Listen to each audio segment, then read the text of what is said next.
Bonjour à toutes et à tous, je vous parle ce matin de la tasse à café. Alors, il n'est pas toujours évident de s'y retrouver sur un site internet puisque vous voyez un modèle à la fois, quels sont les avantages, les inconvénients, que peut-on faire avec une tasse ou avec une autre. Donc, on va retrouver la tasse qu'on appelle chez nous la tasse cantine, hein, on les trouve dans certains cafés.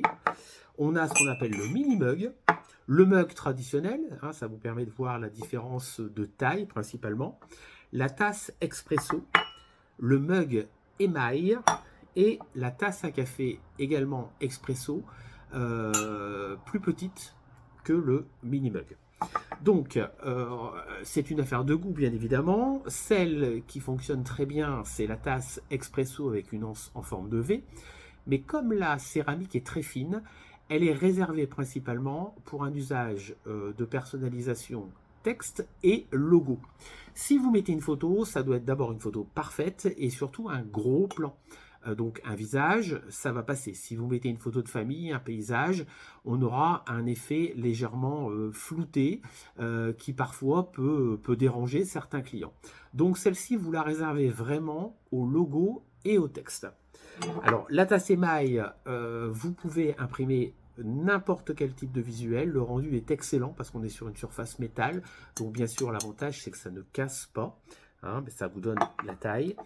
Ici, même chose, on a une impression qui est tout à fait réussie, quel que soit le visuel. Elle est plus difficile à personnaliser, puisqu'elle est relativement fine et haute. Ce qui veut dire que si vous mettez un visuel, il sera de préférence vertical. Si vous mettez une petite photo horizontale, bien évidemment, ça risque de dépasser, et d'un point de vue esthétique, c'est pas forcément toujours très joli.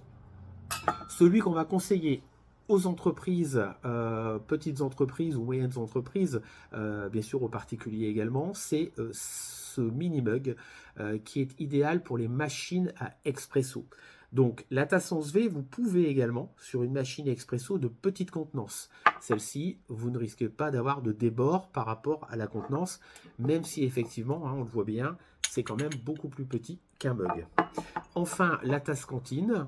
Voilà, donc elle a un petit côté vintage, hein, puisque on l'a retrouvé plus il y a quelques années, mais maintenant c'est un produit qui quand même se vend très très bien.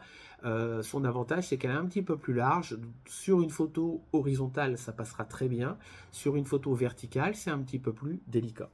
Donc vous remarquerez, en qualité, on est sur de la céramique, excepté celle-ci. Donc toujours une céramique de très bonne qualité. Celle-ci sera toujours un petit peu différente au niveau couleur.